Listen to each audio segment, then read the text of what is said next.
afternoon, I'm Amari Silverman. And I'm Darren Ciano. Thank you for watching Dillard University's first newscast of 2015.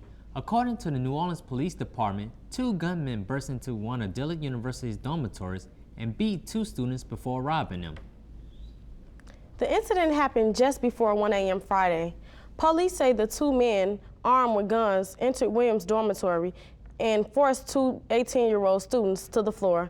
The suspects kicked and struck the 2 male students. Then they allegedly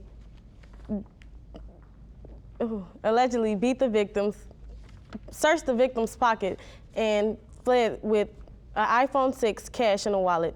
NOPD later said that the victims knew the suspects and were involved in some kind of dispute. Dillard confirmed the incident and released this statement. The matter is being continuously investigated by Dillard University Police Department and New Orleans Police Department. The university is working with the 2 students involved to ensure their safety as well as safety of the entire Dillard campus.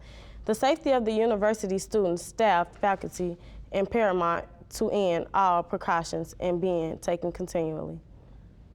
A New Orleans nonprofit for the visually impaired risks losing millions of dollars because of a new policy by President Obama.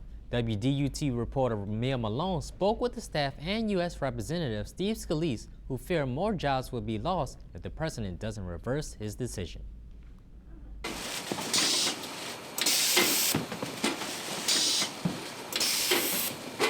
Only a few workers remained at Lighthouse, Louisiana, after budget cuts forced layoffs. According to the president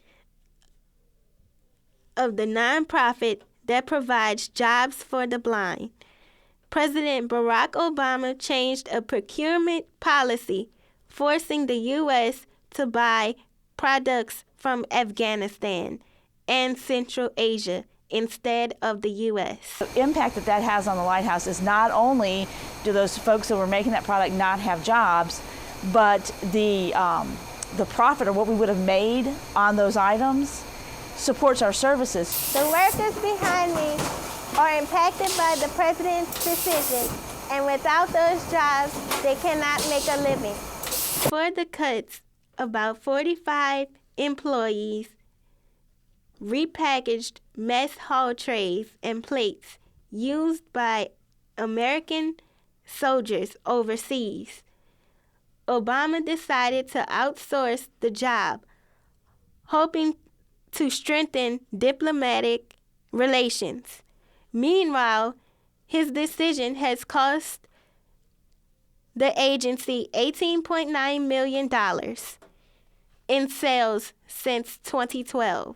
I'm Mia Malone reporting.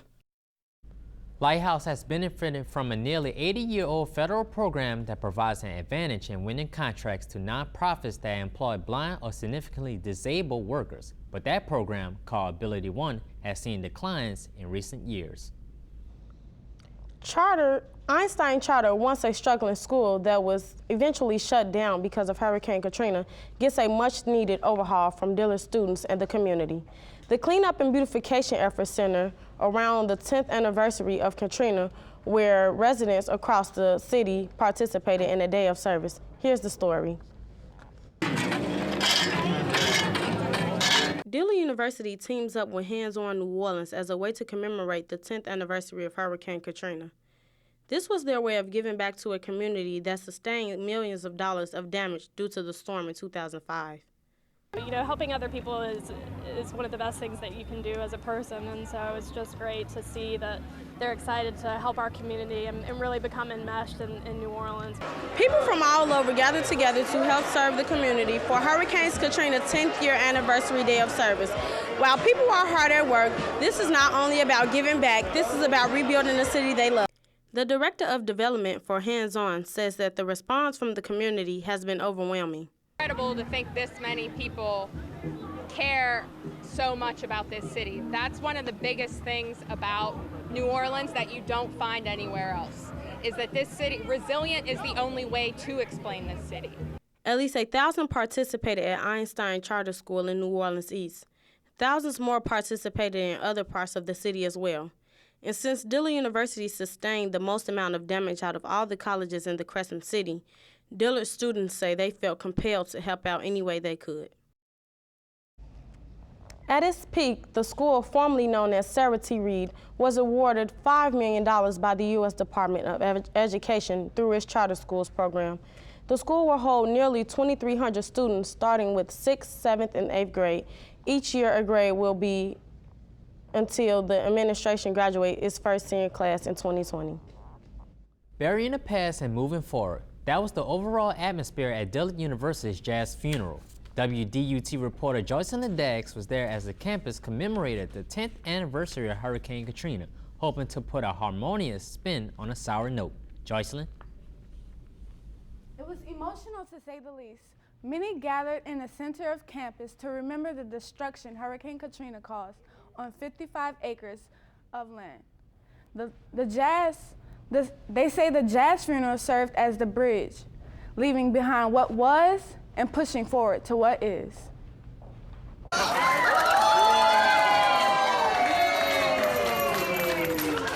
Faculty, students, and staff commemorate the 10th anniversary of Hurricane Katrina with a jazz funeral. The 145-year-old historically black college and university sustained nearly $300 million in damage from that storm.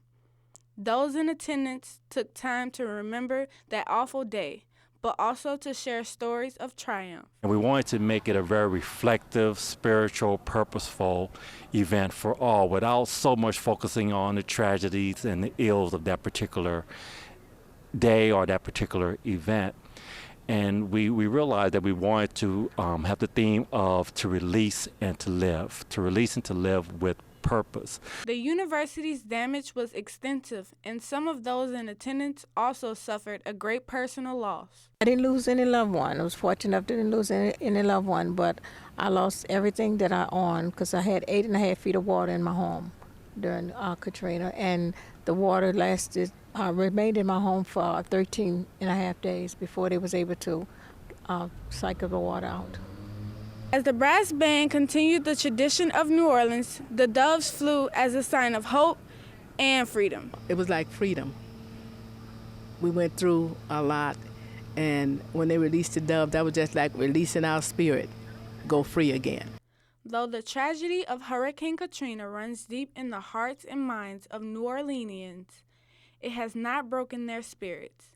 They say Katrina will never be forgotten, but it serves a motivation to keep fighting and moving forward.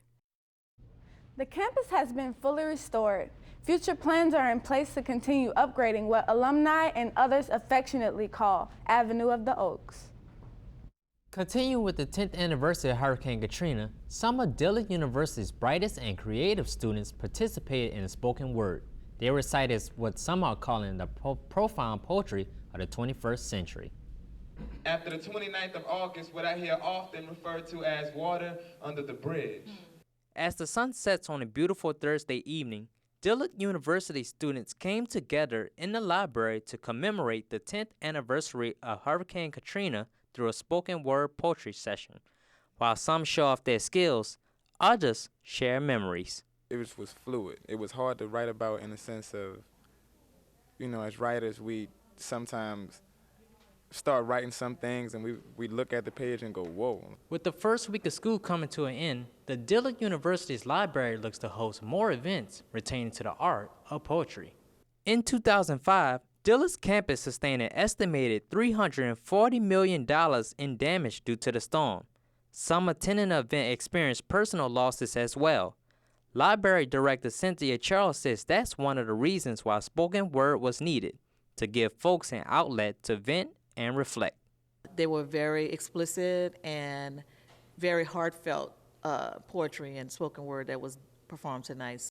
Despite low attendance, the poets performed as though it was a packed house. They used their creativity to make the event successful.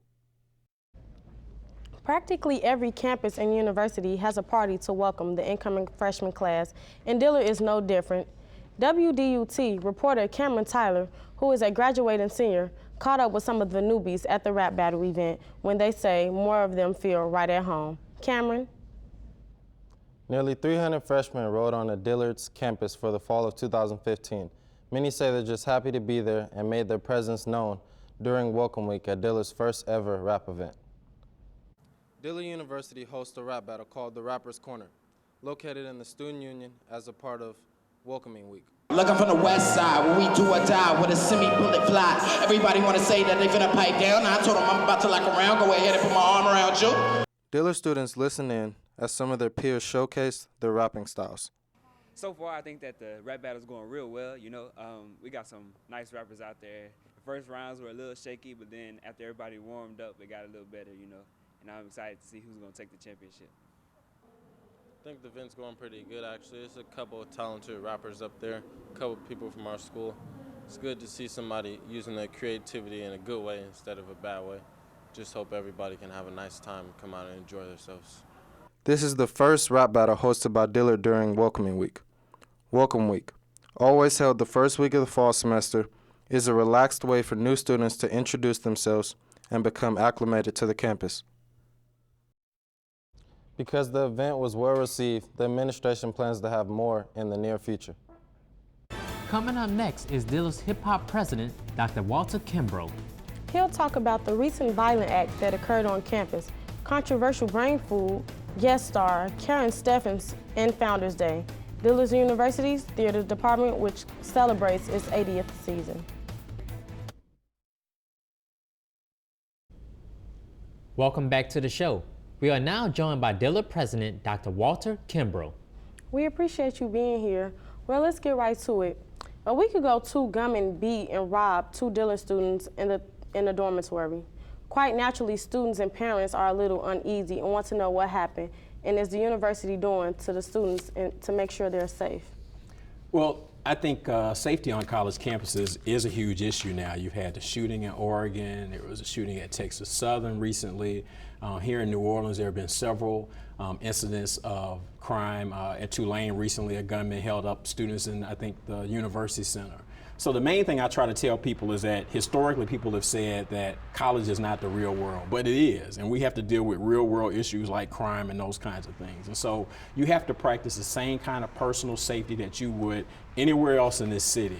The other thing for students to know, and particularly with some of this incident, is that the analogy I use, if we're at a picnic and there's a hornet's nest, and I go and I start throwing rocks at the hornet's nest, and then I come back over to where everybody else is sitting, the hornets are gonna sting anybody. And so the thing for students is you can't be out in the community and engaging with people who really don't believe in higher education and then try to hide back on campus, because those people will come look for you, which is sort of based on the police report what happened in this situation. So it wasn't like some random person walked on campus. We were out stirring up the hornet's nest and the hornets came to campus. So those are the kinds of things that we need to think about in terms of practicing personal safety. But this has been a big issue in the city. The mayor and the police chief have really talked about it because there's been an uptick in crime. And I think sometimes people let down their guard. They're like, I'm on a campus, there's a gate.